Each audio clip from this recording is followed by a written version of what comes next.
Alberto Fujimori está en libertad. Bienvenidos chicos a un nuevo vídeo para el canal. Hoy venimos a hablar de un suceso histórico que acaba de suceder hoy, día 6 de diciembre de 2023. El Tribunal Constitucional de Perú ordenó este martes la puesta en libertad inmediata del expresidente Alberto Fujimori a los 85 años. Alberto Fujimori, un presidente que revolucionó el Perú. Mucha gente lo quiere y mucha otra gente lo odia. ¿Por qué? Hoy vamos a saber toda su historia, quién es, qué hizo y por qué acabó en prisión. En un Perú ensangrentado por el terrorismo y por una fuerte crisis económica, un ingeniero desconocido llamado Alberto Fujimori irrumpió en el escenario electoral, captando las esperanzas de millones de peruanos atormentados por la violencia y desilusionados por los partidos tradicionales, partiendo de una organización minúscula con escaso apoyo y sin existencia previa en la política. Fujimori supo abrirse espacio entre los principales partidos políticos y arrebatarles a estos una victoria clave que parecía asegurada por la popularidad avasallante del intelectual Mario Vargas Llosa. A partir de su victoria, se embarcaría en una profunda transformación que definiría el devenir histórico de la sociedad peruana en una entrega especial en el cual Alberto Fujimori en 10 años cambió para siempre la historia del Perú y sentó al Perú actual con sus reformas económicas y políticas. Las raíces familiares de Alberto Fujimori se remontan a Japón. Sus dos padres nativos del país nipón emigraron al Perú en el año 1934 para trabajar como operarios agrícolas. 4 años después nace Alberto Fujimori, exactamente en Lima. Sus primeros años de vida estuvieron marcados por el clima de hostilidad antijaponesa alentada desde el Estado peruano. Es decir, en esos momentos la migración japonesa fue muy fuerte y bueno, hubieron ciertas campañas antijaponeses aquí en Perú, que esto sucede a día de hoy en varios países, como en Francia, España, con la gente procedente de África. Alberto Fujimori, en su vida académica, en los inicios fue distante con sus compañeros. Fue un estudiante ejemplar y siempre se ubicó entre los primeros puestos de su salón. Al graduarse en la secundaria, Fujimori optó por estudiar agronomía en la Universidad Nacional Agraria y siguió destacándose como un estudiante brillante, graduándose en el primer puesto de su promoción. Por lo tanto, sabemos que Fujimori realmente es un genio. Su buen desempeño académico hizo que obtuviera becas para estudiar física pura y matemáticas en Francia y Estados Unidos. Una vez terminó sus estudios, para impartir cátedra como profesor, ascendiendo poco a poco hasta llegar a ser designado como rector universitario en el año 1984. Mientras estuvo escalando en esta época hasta llegar a ser rector de la universidad, aún Fujimori seguía siendo totalmente anónimo, pero algo cambió en él. Fue su interés por la política. Una vez se interesó por la política, Fujimori trazó un plan para poder ascender en el mundo de la política y llegar algún día a ser presidente. Fujimori había diversificado su portafolio, incursionando en el sector inmobiliario como empresario y se había acercado a los círculos políticos del país, conduciendo un programa de actualidad llamado Concertando. Mientras Fujimori avanzaba poco a poco en sus planes, el Perú aún seguía con un problema de inflación gigantesco, horrible. Realmente se considera que era uno de los peores momentos de la economía del Perú. Además, también en esos instantes estaba el Sendero Luminoso, un grupo terrorista que atemorizaba al Perú entero. Todos conocemos al Sendero Luminoso. Este grupo terrorista empezó en Ayacucho y se fue extendiendo por varios territorios del Perú, causando terror con bombas y asesinatos, haciendo incluso masacres terribles. Por cierto, como sabéis, estuve en Ayacucho para Semana Santa y grabé un vídeo sobre el terrorismo. Si este vídeo es muy apoyado, subiré un vídeo entrando dentro de la universidad donde empezó el terrorismo del Sendero Luminoso. La respuesta de los gobiernos a estos problemas políticos estaban siendo insuficientes. Ante la escalada de la violencia y la profundización de la crisis económica, con altísimas expectativas resultó electo el presidente Alan García, un político joven dotado de un gran poder para la oratoria. Ante el inestable descalabro económico, el presidente impulsó una reforma pública de gran envergadura, que sin embargo terminó en un intento fracasado por estabilizar la banca y en un aumento exponencial de la corrupción en las instituciones públicas, y lo que provocó una hiperinflación y sobre todo escasez en los productos de primera necesidad. Estas medidas económicas de Alan García despertaron una enérgica oposición en la población. Entre sus principales rivales y políticos, quien capitalizó este descontento popular contra el presidente fue Mario Vargas Llosa, un famoso famoso novelista que se introducía en la vida política, pregonando un viraje hacia el liberalismo económico. Y Mario Vargas Llosa se presentó a las elecciones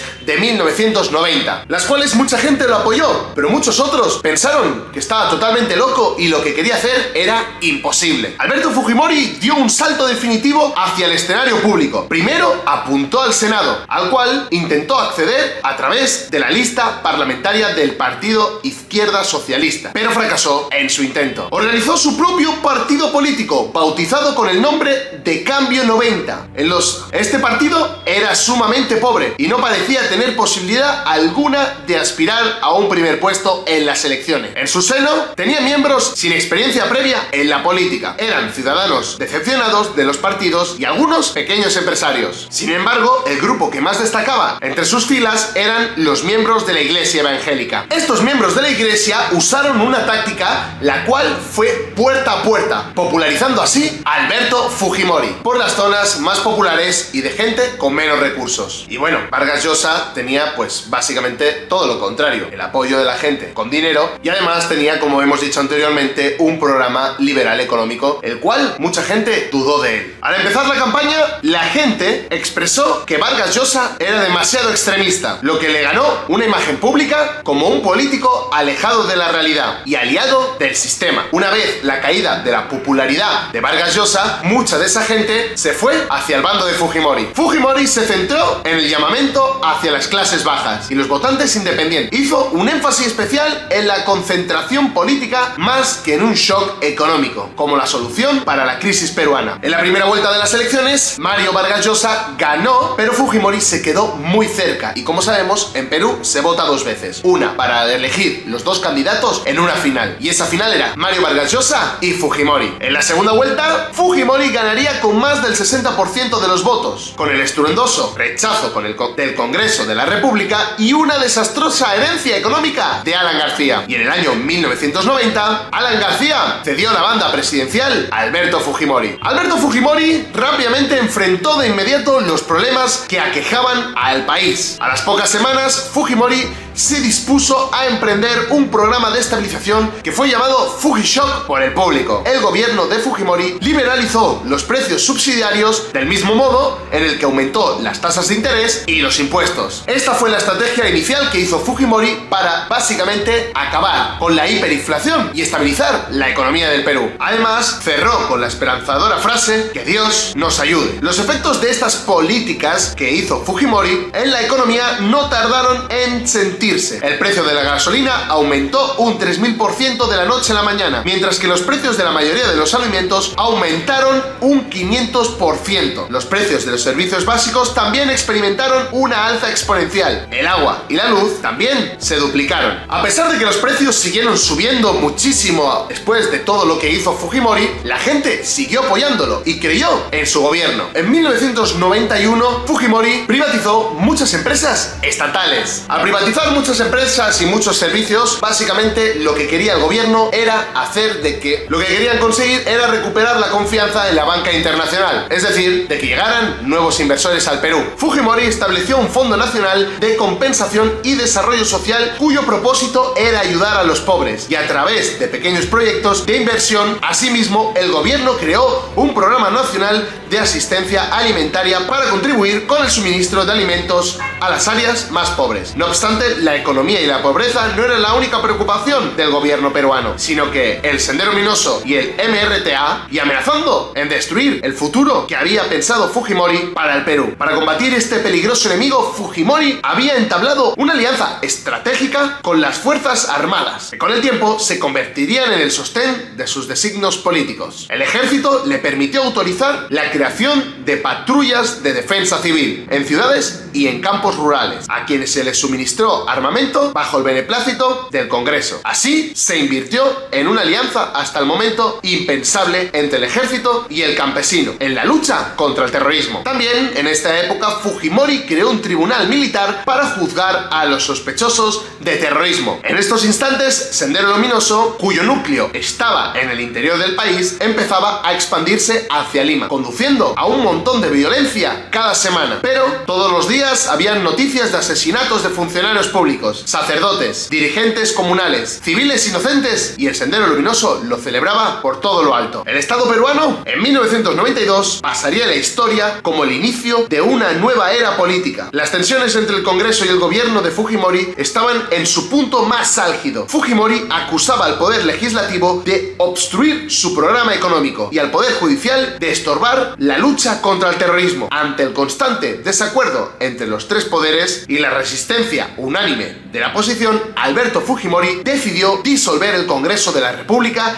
y reorganizar el poder judicial, mientras su histórico mensaje a la nación era transmitido por televisión. Las calles principales de Lima y los edificios institucionales eran tomados por militares, y al mismo tiempo se realizaba detenciones a los opositores políticos del gobierno. En este momento, mucha gente incluso dice que esto fue una dictadura, un golpe de Estado. Aquí me gustaría saber tu opinión abajo en los comentarios. ¿Qué piensas? ¿Fue realmente un golpe de Estado? ¿Realmente estaban obstruyendo tanto al gobierno de Fujimori? Quiero saberlo. Si tú lo has vivido, déjamelo abajo en los comentarios. En estos instantes se hizo un gobierno de emergencia y Fujimori, con sus propias palabras, dijo que era un país con una auténtica democracia. Los partidos políticos denunciaron inmediatamente que el presidente estaba ejecutando un golpe de Estado, que regresaba al país a las tinieblas, a una dictadura. Sin embargo, la decisión de Fujimori fue acogida por la opinión pública con mucho entusiasmo y un clamor popular. Por lo tanto, en ese momento mucha gente realmente apoyó a Fujimori, dando a entender de que no era una dictadura, sino realmente era una lucha para llevar al Perú a un lugar mejor. Según las estadísticas, dicen que más del 70% aprobaba el cierre del Congreso y cerca del 90% apoyaba la reestructuración del Poder Judicial. Pero esta decisión de Fujimori, la verdad que llevó a problemas bastante graves. Venezuela rompió todo tipo de relaciones políticas y Estados Unidos dijo que ya no quería saber nada más de Perú, cortando así la asistencia económica. Esta presión internacional obligó al gobierno a llamar a las elecciones ese mismo año y a convocar una asamblea constituyente. Los principales partidos políticos, en protesta contra el autogolpe, se abstuvieron a participar, mientras que el partido de Fujimori aprovechó la ausencia de sus adversarios y básicamente lo que consiguió fue un apoyo absoluto en el Parlamento.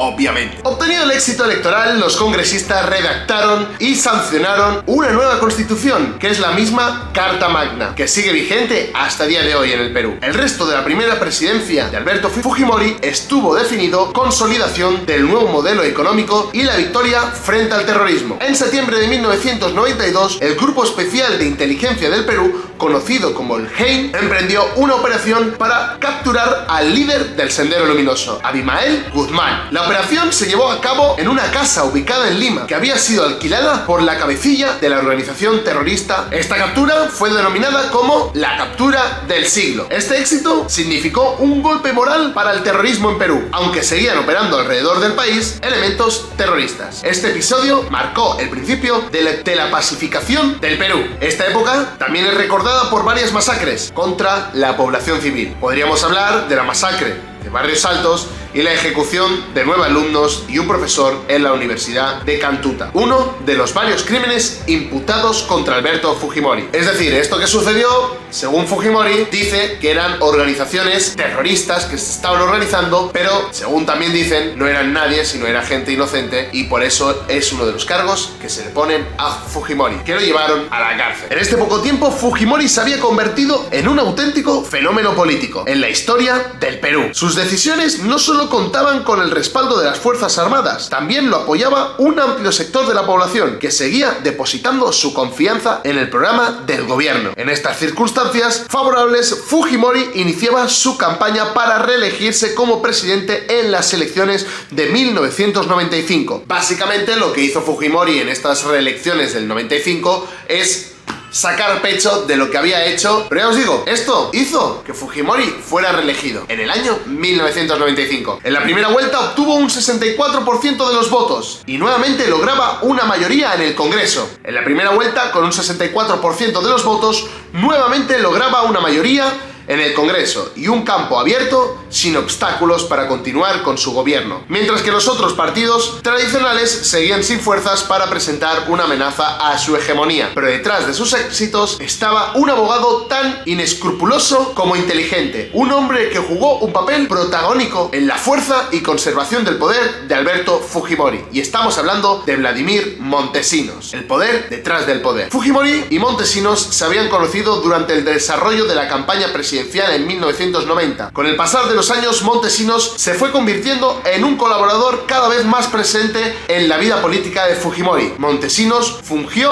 como jefe de facto del Servicio de Inteligencia Nacional y, para contribuir al mantenimiento de Fujimori en el poder, disponía de una amplia red de contactos, conexiones dentro y fuera del Perú. Convertido en su mano derecha para el trabajo sucio, Fujimori se encargó de aplanar la senda a su favor, controlando medios de comunicación y desapareciendo opositores internos y comprando influencias, pero también combatiendo a los elementos rematantes del terrorismo, con mano dura. Una de las primeras acciones que tomó Alberto Fujimori tras su reelección fue la promulgación de una ley de amnistía para perdonar los crímenes contra los derechos humanos cometidos por agentes del Estado en la lucha contra el terrorismo. Eso, la verdad, que trajo muchísimos problemas para Fujimori y para su gobierno, obviamente. El gobierno de Fujimori en 1996 se promulgó una nueva ley de promoción de inversión privada y en 1998 se inició el progreso de concesiones en obras, infraestructuras de transporte. Sin embargo, cabe acotar que en ciertos casos las privatizaciones estuvieron caracterizadas por irregularidades y, de forma más generalizada, por una fuerte corrupción. Aquí es uno de los momentos críticos en el gobierno de Fujimori. Empezaron a salir muchas, pero que muchas noticias sobre posibles corrupciones de las nuevas infraestructuras que se estaban haciendo en el Perú. Es decir, se hacía un sobreprecio de lo que realmente costaban y, bueno, empezó a ser el declive del gobierno de Fujimori. Por otra parte, cuando los peruanos empezaban a gozar de mayor tranquilidad en las ciudades, irrumpió de nuevo el terrorismo para estremecer a la sociedad. En diciembre de 1996, durante la celebración de una ceremonia, la residencia del embajador de Japón en Lima, 14 terroristas del grupo criminal MRTA ingresaron a la fuerza a la propiedad y tomaron como rehenes a todos los asistentes. A cambio de la vida de los rehenes, los terroristas pedían la liberación de 400 miembros del MRTA detenidos por terrorismo. Al no llegar a un acuerdo con el Estado, la toma de la residencia se prolongó hasta abril de 1997. Básicamente,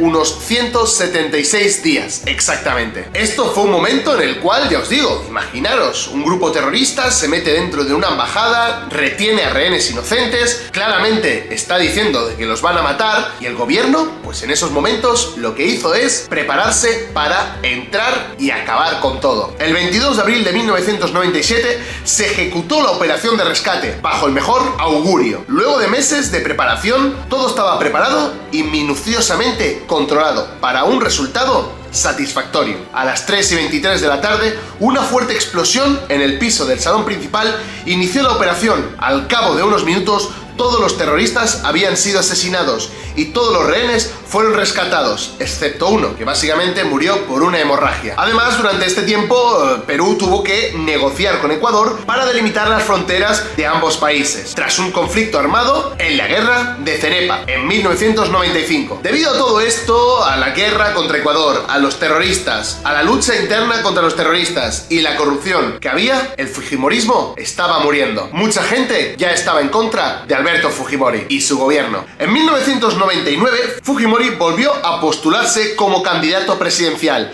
y lanzó su campaña al son del ritmo del chino, una canción que básicamente se hizo muy popular y eso hizo que Fujimori obtuviera casi un 50% de los votos. Pero aquí llega un momento muy importante. Dicen de que estas elecciones fueron totalmente manipuladas y que básicamente eran mentira, que realmente Fujimori no había obtenido tantos votos. Toda esta etapa fue plagada de denuncias, problemas internos y, ya os digo, todo el tema de corrupción explotó en el gobierno, pero Fujimori volvió a ser presidente. En esta época se publicó un vídeo de Vladimir Montesinos sobornando a un congresista opositor con numerosos fajos de billetes para sumarlo a la bancada del partido de Fujimori. La difusión de este vídeo fue el primero de muchos y encendió una llama que se propagó por todo el gobierno. A los pocos días, Montesinos escapó del Perú hacia un rumbo desconocido en 2021. Investigadores descubrieron de que estaba en Venezuela. Pocos días después fue extraditado al Perú. Montesinos fue sentenciado a varios años de prisión por desaparición forzada, homicidio calificado y lavado de activos, tráfico de armas y entre otros crímenes. La verdad que una locura. Este último gobierno de Fujimori no pudo aguantar la presión social y mucha gente salió a la calle a protestar y a reclamar